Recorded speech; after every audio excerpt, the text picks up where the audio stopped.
నమస్తే, this is Sourya. మనతో పాటు senior journalist doctor Durga Vadlamani గారు ఉన్నారు. వారితో మాట్లాడదాము. ఒక కాంట్రవర్షియల్ టాపిక్. అనుదీప్ కట్కల మీరందరూ వినే ఉంటారు. సో ఈయన స్టాండప్ కామెడీ చేస్తూ ఉంటాడు. అయితే స్టాండప్ కామెడీ అంటే ఒక లిమిట్ ఉంటుంది, దేనికైనా ఒక లిమిట్ ఉంటుంది. లిమిట్ క్రాస్ చేసి కొద్దిగా ఎక్కువ చేసేస్తున్నాడు అనే ఫీలింగ్ వస్తూ ఉంది. సో అదేంటో ఒకసారి మేడం. నమస్తే మ్యామ్. నమస్తే అండి. మీకు ఏమనిపించింది వీడియో చూసిన తర్వాత? టూ మచ్గా ఉందండి. అంత అవసరం అసలు కాదు కాదు కాదు మీరు స్టాండప్ కామెడీ పేరుతోటి మీరు వ్యక్తిగత హననం చేస్తారు. మహిళల్ని కించపరిచి పిల్లల్ని కించపరిచి మీకు ఎవడిచ్చాడు రైట్? మీరు డబ్బులు సంపాదించుకుంటున్నారు దేని మీద? అవును కదా, ఇది ఒక రకమైన వ్యాపారం లాగా అనిపించింది. తప్పండి. తండ్రి మీద కామెడీ చేస్తాడు, అది నాకు నచ్చల. మనం వ్యక్తుల మీద చేయకూడదు, ఇష్యూస్ మీద లేకపోతే కొన్ని పనులుగా చేయాలి. అవును. ఇప్పుడు మనం మాట్లాడేది కూడా మీకు తమిళంలో ఫస్ట్ కడీ జోక్స్ అని వచ్చేది. ఇప్పుడు మనం తెలుగులో కూడా అవి చేస్తున్నాం, కానీ ఒకప్పుడు దానికి ఫేమస్ తమిళ్ సెటరికల్. అది భలే మీరు మాట్లాడే మాటలోంచి జోక్ వస్తుంది. అవును, మనం చిన్న పదాలు వస్తూ ఉంటాయి, పదాలు ఆ పదాలు దాని కడీ జోక్ అంటే అది అట్లా ఉండేది. కానీ ఇది అలా కాదు. ఇప్పుడు పవన్ కళ్యాణ్ని తీసుకుని పవన్ కళ్యాణ్ భార్యల గురించి పిల్లల గురించి నువ్వెవడవు అసలు? అవును. ఏంటి ఏం కటికల్? అనుదీప్ కటికల్. నేను అనుదీప్ కటికల్ని అడుగుతున్నా, ఇది పన్నా? ఇది ఫన్నా? నువ్వు అసలు నీకు ఏ రైట్ ఉంది వాళ్ళ భార్యల గురించి మాట్లాడటానికి? అవును. ఇప్పుడు మీ భార్య గురించి చెప్పుకుంటే మీరు ఇంట్లో వాళ్ళ గురించి మాట్లాడే హక్కు కూడా మాకు లేదు. మహిళల గురించి, మీ తల్లిగారి గురించి కానీ ఇంకొకళ్ళ గురించి కానీ తప్పది. అక్క చెల్లెళ్ళ గురించి కానీ. అతను 3 పెళ్లిళ్ళు కాదు 30 పెళ్లిళ్ళు చేసుకుంటాడు, అది అతని ఇష్టం. అది అతన్ని చేసుకునే వాళ్ళ ఇష్టం, విడిపోయిన వాళ్ళ ఇష్టం. నువ్వు నేను ఎవరు మాట్లాడటానికి? ఇప్పుడు వాళ్ళు మోసం చేస్తే ఒక మాట మనం అడగచ్చు, ఏంటంటే ఇట్లా మోసం చేశారని వాళ్ళు బయటకు వస్తారు. Otherwise you don't have a. High court కూడా చెప్పింది చూసారా, పోలీసులకి వార్నింగ్ ఇచ్చింది. దేనికి? ఈ ఫ్లెక్సీలు పెడితే ఇష్టానికి. చంద్రబాబు నాయుడు అంటే 5 కోట్ల తెలుగు వాళ్ళని అన్నట్టు కాదా? మీరు మొదట్లోనే దీన్ని తుంచాల్సింది, ఇంత దూరం వచ్చేది కాదు. ఇన్నిసార్లు ఇన్ని సంవత్సరాలు తర్వాత వ్యక్తిగత దూషణలకు ఎవరు దిగడానికి అర్హత లేదు.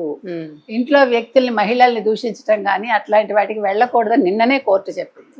కాబట్టి ఇవాళ ఈ అనుదీప్ మీద కేసు పెట్టండి.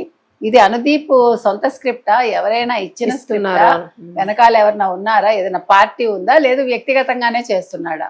ముఖ్యంగా ఇతను మెగాస్టార్ కుటుంబాన్ని ఎక్కువ టార్గెట్ చేస్తున్నాడు. చిరంజీవి గురించి, రామ్ చరణ్ గురించి కూడా మాట్లాడాడు, నాగబాబు గురించి కూడా, బాలకృష్ణ గురించి కూడా, బాలకృష్ణ గురించి కూడా. నేను అనేది అది మీకు ఎవడిచ్చాడు రైట్?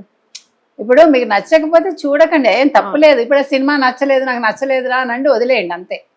అంతేగాని అసలు వ్యక్తిత్వ హననాలు చేయడం ఏంటి? అసలు ఎంత తప్పండి అది. నాకైతే నచ్చలేదండి. కామెడీ చేయడం, ఇది కామెడీ ఇది ఏదో వికట కవిని అనుకుంటున్నాడా? ఏదైనా ఎవరైనా కూడా ఇలాంటివి చెయ్యొద్దు. ఇంకొకటి, ఇక్కడ యాక్చువల్ గా అతను మాట్లాడేటప్పుడు అక్కడ ఎవరున్నారు, ఎందుకు నవ్వారు, అది కనిపించాలి. అది కూడా తెలియాలి మనకి. అసలు ఎక్కడ చేశాడు ఇది? ఒక కామెడీ షో అన్నారు అంతే. అది ఏ ఊరు, ఎక్కడ, ఏంటి అనే వివరాలు రాలేదు. వీటి మీద కేసు నమోదు చేయాలండి. ఇప్పుడు ఇతను డిప్యూటీ సీఎం కాబట్టి అని మనం అడగట్లేదు పవన్ కళ్యాణ్.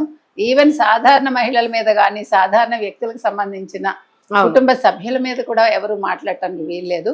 ఇప్పుడు బాడీ షేమింగ్ చేయడానికి అంతకంటే వీల్లేదు. కాబట్టి వీటి మీద ఖచ్చితంగా చర్యలు తీసుకోవాలి. కంప్లైంట్ అయితే వెళ్ళాలని మనం. Right madam. అంటే అలాగే సీన్ టు సీన్ చూస్తూ ఉంటే అబ్బాయి చేసినవన్నీ కూడాను, సో అన్నీ కూడా టార్గెటెడ్ గా చేస్తున్నట్టు అనిపించింది మీరు అన్నట్టుగా. సో బాలయ్య గురించి కూడా ఒక కామెంట్ చేశాడండి, తొడగొడితే ట్రైన్ ఆగిపోద్దా. వినడానికి చాలా అభ్యంతరకరంగా అనిపించింది. అంటే లాస్ట్ లో మళ్ళీ నీ తొడ చాలా బాగుంది అని ఒక డైలాగ్.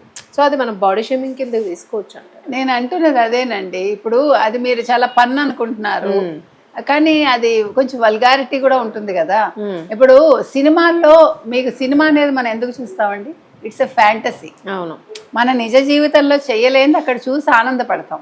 నిజంగా జరగదు మనకి తెలుసు. లేకపోతే ఒక హీరో 100 మందిని కొట్టగలరా? అవును. నిజ జీవితంలో 2 కూడా కొట్టలేదు. అవును. కాకపోతే మనని అక్కడ ఆపాదించుకుని మనం చూస్తాం. నా మనసులో ఇలా చేస్తే బాగుండేది, వాడిని చంపేస్తే బాగుండేది, వాడిని కొట్టేస్తే బాగుండేది, ఇట్లా రకరకాల ఫీలింగ్స్ మనలో ఉంటాయి. అది హీరో చేసినప్పుడు అది హీరోయిజం అంటే అది మనకి నచ్చుతుంది. అంతేగాని ఇప్పుడు అతను తొడగొడితే నిజంగా ట్రైన్ ఆగిపోతుందా? తెలుసు, కేసు పెడతారు ఎటొచ్చి. ఇది కాదు, అక్కడ జనాలకు నచ్చుతుంది అంతే. ఇప్పుడు బాలకృష్ణ ఫ్యాన్స్ కి అది నచ్చుతుంది. ఇంకేదో విజిలేస్తే ఆంధ్ర సోడా బుడ్డీలో, జూనియర్ ఎన్టీఆర్ అది అతను ఆ స్కర్ట్ లేస్తుంది. అవును. మరి అది నిజంగా వల్గరే ఒక రకంగా, కానీ అక్కడ వల్గారిటీ ఎవడు చూడలేదు.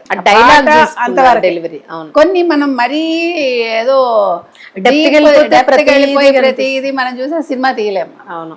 కాబట్టి ప్రతిదానికి ఒక లిమిట్ ఉంటుందండి. మీరు టార్గెటెడ్ గా కొంతమందినే చేస్తున్నారంటే మీ మనసులో ఏదో ఉంది. మేడం ఇప్పుడు ఒక డౌట్, ఈ స్టాండప్ కామెడీ అనేది ఒక రిజిస్టర్డ్ ప్లాట్ఫామ్ లాంటిదా? అంటే ప్రతిదానికి అది కూడా ఒక నిరుద్యోగ వృత్తి లాంటిదే కదా, ఒక ఉద్యోగం లాంటిదే. కరెక్టేనండి, మీకు సంపాదన కోసం మీరు చేస్తారు.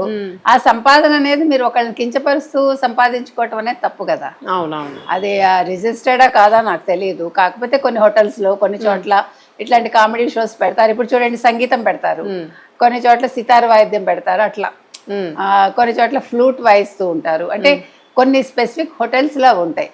కాబట్టి అంతవరకే తీసుకోవాలి తప్ప దాన్ని మీరు వ్యక్తిగతంగా టార్గెట్ చేసి మాట్లాడటం అనేది అది మీకు సంతోషం కాదు, అంటే చూసే వాళ్ళకి ఆనందం కాదు. అది మీరు చేయటం కూడా తప్పని నేను అంటున్నాను. అవును, అదే చూస్తే మొత్తం స్క్రిప్టెడ్ లాగే అనిపిస్తుంది. చాలా మంది కూడా అదే కామెంట్ చేస్తూ ఉన్నారు, అంత మొత్తం స్క్రిప్టెడ్ లాగా అనిపిస్తుంది, అంత అవసరం బ్యాక్గ్రౌండ్ అడుగుతూ ఉన్నారు. సో మీరు అన్నట్టుగా దీని మీద కేసు ఫైల్ అయ్యే అవకాశాలు అయితే కనిపిస్తున్నాయి, చాలా మంది వ్యతిరేకత వ్యక్తం చేస్తూ. ఎందుకంటే మహిళలు ఇంట్లో ఉండే భార్యల గురించి, పిల్లల గురించి తప్పు.